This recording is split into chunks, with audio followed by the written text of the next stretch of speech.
Diabetes, autism, thyroid, PCOD కు శాశ్వత పరిష్కారం. Homeo care international. అందరికీ నమస్కారం అండి. ఉభయ తెలుగు రాష్ట్రాలకి ఏకలోనే కాకుండా భారతదేశంలోనే కాకుండా ప్రపంచ దేశాల్లో ఉన్న తెలుగు వాళ్ళందరికీ కూడా ఆరాధ్య దైవం ఎవరు అంటే ఒకే మాటగా చెప్పే పేరు తిరుపతి వెంకటేశ్వర స్వామి. ఆపద ముక్కులు వాడు, అనాథ రక్షకుడు, దక్షిణాది కోటి బ్రహ్మాండ నాయకుడు అయినటువంటి వెంకటేశ్వర స్వామి నిత్య కళ్యాణం జరుగుతూ ప్రతిరోజు వేల మంది మీద కాదు లక్షల మంది భక్తులు వేయించేస్తూ ఆ దేవాలయాన్ని ఎంత పవిత్రంగా నడిపించారో మనందరికీ తెలుసు. ఎంతమంది వెళుతున్నా, ఎంతమంది వచ్చిన వాళ్ళందరికీ కూడా నిత్య అన్నదానాలు కూడా పెట్టి అనేక మంది భక్తుల యొక్క ఆకలిని కూడా తీర్చి చాలా చక్కగా చేస్తున్న సంగతి మనకు అందరికీ తెలుసు. ఇంతకుముందు ఎంతోమంది మహనీయులు పెద్దలు టీటీడీ చైర్మన్గా చేశారు. వాళ్ళ పీరియడ్లో దేవాలయం అభివృద్ధి కోసం ఎన్ని రకాలుగానూ చేశారు. అలాగే ఈ రోజున జర్నలిస్ట్ విభాగంలో ఉన్నటువంటి బిఆర్ నాయుడు గారికి ఈ పదవి రావటం అనేది చాలా చాలా సంతోషంగా ఉంది. వాళ్ళ రోజున మీడియా మిత్రులందరూ కలిసి మీడియా పెద్దలందరినీ కూడా ఇక్కడ తీసుకొచ్చి ఈ వేదిక మీద వారిని సత్కరించడం, అభినందించడం హర్షదాయకం. చిన్నప్పుడు నాకు బాగా చిన్నతనంలో ఒకసారి మా ఫ్యామిలీ అందరం కలిసి తిరుపతి వెళ్ళాం. ఆ రోజుల్లో తిరుపతి యాత్ర వెళ్తున్నారంటే అదొక పెద్ద ఇది. పసుపు బట్టలు వేసుకొని ఊరంతా వెళ్ళి బంధువుల దగ్గర, పెద్దల దగ్గర, అందరి దగ్గర కూడా దక్షిణలు తీసుకొని అవన్నీ కూడా పసుపు బట్టల్లో తీసుకొని తిరుపతికి వెళ్ళి దేవాలయానికి వెళ్ళి అందరి తరఫున ఇవన్నీ కూడా హుండీలో వేసి దర్శనం చేసుకుని వచ్చేటప్పుడు ప్రసాదాలు కూడా తీసుకొచ్చి అందరికీ కూడా పంచిపెట్టడం లేదో పద్ధతి. ఆ పద్ధతిగా మేమందరం కూడా వెళ్ళొచ్చాం మొట్టమొదటిసారి. నాకు చిన్నప్పుడు మరి పుట్టు అది చేశారో లేదో నాకు తెలియదు, కానీ మొట్టమొదటిసారి నాకు తెలిసి నాకు గుండె చేయించుకుంది తిరుపతిలోనే. వెంకటేశ్వర స్వామి దగ్గరికి వెళ్ళిన తర్వాత ముందు అనుకున్నది కూడా కాదు, అందరూ చూస్తే అందరూ చేయించుకుంటున్నారు, నేను కూడా చేయించుకుంటానండి అని చెప్పి అడిగి మొట్టమొదటిసారిగా చేసుకున్నాను తిరుపతిలో.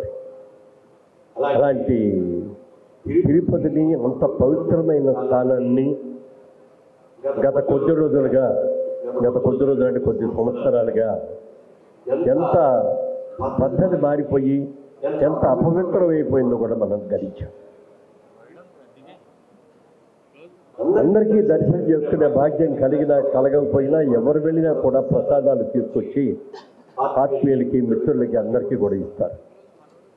అలాంటి ప్రసాదం తిరుపతి లడ్డు అంటే ఎంత పవిత్రంగా చూసుకుంటామో మనందరికీ కూడా తెలుసు. అలాంటి లడ్డు అపవిత్రమైపోయింది అని చెప్పినప్పుడు అందరూ ఎంత బాధపడ్డామో చెప్పడానికి వెళ్ళి. కొంతమంది అడిగారు, ఇన్నాళ్ళు మనం తిన్నది మన కళ్ళకట్టుకొని మన గుండెల్లో పెట్టుకొని ప్రసాదంగా తీసుకున్నది అది వెజిటేరియన్ లడ్డూయా, నాన్ వెజిటేరియన్ లడ్డూయా అని ఇదిలో పడిపోయి చాలామంది ఎంత బాధపడ్డారో చెప్పడానికి వెళ్ళారు. ఎప్పుడు జీవితంలో నాన్ వెజిటేరియన్ ముట్టుకోని వాళ్ళు కూడా ఈ ప్రసాదం తిని అయ్యో మేము అపవిత్రమైపోయామే అని చెప్పి బాధపడ్డారు. అలా బాధపడ్డ వారిలో మా సినిమా ఇండస్ట్రీ నుంచి వచ్చి ఈ రోజున మొట్టమొదటిసారిగా ఉప ముఖ్యమంత్రిగా ఉన్న పవన్ కళ్యాణ్ గారు కూడా ఒక దీక్ష తీసుకున్నారు. ఆ రోజున ఎవరు చేసినా తప్పే జరిగింది. స్వామివారికి ఇలాంటి అపవిత్రమైన లడ్డు ఇక్కడ చేసి ఎంతో మంది భక్తుల మనోభావాలను కూడా దెబ్బతీశారు. దీనికి నేను మాల వేసుకొని 15 రోజులు ఎంతో నేను స్వామివారి దగ్గరికి వెళ్ళి మెట్ల మీద నడిచి వెళ్ళి స్వామివారికి క్షమించండి స్వామి, ఎవరి వల్ల జరిగిన తప్పే, ఆ తప్పు జరిగినందుకు క్షమించండి అందరి తరఫున అని చెప్పి ఆయన కోరుకున్నారు. ఇలా ఎంతో మంది వేల మంది భక్తులందరూ కూడా అపవిత్రం అయిపోయింది, ఈ అపవిత్రమైన దాన్ని పవిత్రం చేసుకోవాల్సిన బాధ్యత మన మీద ఉంది అనుకున్నాం. చంద్రబాబు నాయుడు గారు ముఖ్యమంత్రి అయిన తర్వాత ఈ విషయాలు తెలుసుకొని వెంటనే ఏమేమి కట్టుబాట్లు చేయాలో అన్ని కూడా చేయటమే కాకుండా ఈఓ గారిని కానీ అలాగే జేఈఓ జాయింట్ ఆఫీసర్ గారిని వాళ్ళిద్దరు కూడా చాలా పవిత్రమైన వ్యక్తుల్ని, మంచి వ్యక్తుల్ని, సన్మార్గుల్ని వేయించి మరి బిఆర్ నాయుడు గారు లాంటి వ్యక్తికి ఈ రోజున ఈ బాధ్యత మీ నెత్తిన మీద పెట్టాము, మీరందరూ కూడా పవిత్రంగా చెయ్యాలి దీన్ని, గతంలో వచ్చిన చెడ్డ పేరంతా కూడా పోయి మళ్ళీ పరమ పవిత్రంగా ఇదివరకు ఎలా ఉండేదో, ఇదివరకు రోజుల్లో ఎలా ఉండేదో అంత పవిత్రంగా చేయవలసిన బాధ్యత నాయుడు గారి మీద ఉంది అని చెప్పి వారికి కూడా నేను మనవి చేసుకుంటున్నాను. ఎవరైనా తప్పు చేస్తే మీడియాకి తెలిస్తే వెంటనే తెలియజెప్పేవారు. కానీ వాళ్ళ ఒక మీడియాకి అధిపతి అయిన వ్యక్తి, ఎంతో కాలంగా మీడియాలో ఉన్న వ్యక్తికి ఈ బాధ్యత అప్పగించారు కాబట్టి మిగిలిన వాళ్ళందరికంటే కూడా నాయుడు గారు మీకు ఇంకా ఎక్కువ బాధ్యత ఉంది, జాగ్రత్తగా చేసుకోవాల్సిన బాధ్యత ఉంది. మీరు ఎన్నో విభాగాల్లో వ్యాపారాల్లో ఉన్నప్పటికీ కూడా ఈ బాధ్యత అయ్యే వరకు సాధ్యమైనంత వరకు తిరుపతిలోనే ఉంటూ ఆ కార్యక్రమాలన్నీ కూడా చక్కగా జరిగేట్టుగా చూడాలని కూడా మనం చేసుకుంటాను. మార్నింగ్ పేపర్ చూస్తుంటే పేపర్లో గర్భగుడిలో ఉన్న విగ్రహాల్లో మరి రాముడు వారి విగ్రహానికి ఏలుగు విరిగిపోయింది, అది జరిగి 2001లో జరిగింది. అప్పుడున్న దేవస్థానం వారికి కూడా తెలియచేశారు, చేద్దాం అది మళ్ళీ దాన్ని ఇది చేసి సప్రోక్షం చేసి ఇచ్చేద్దామని చెప్పి అన్నారట. అది ఇప్పటిదాకా జరగల, ఇప్పుడే జరిగినట్టుగా ఇవాళ పేపర్లో వచ్చింది. అది కూడా నిజంగా చాలా తప్పు అండి. ఎప్పుడైనా ఎందుకంటే కొన్ని పొరపాట్లు జరుగుతాయి. మరి 1000 ఏళ్ల క్రితం కట్టిన దేవాలయం కాబట్టి స్నానం చేయించేటప్పుడు ఒక వేలు విరిగిన సంగతి తెలుసుకొని అది తెలియజేశారట.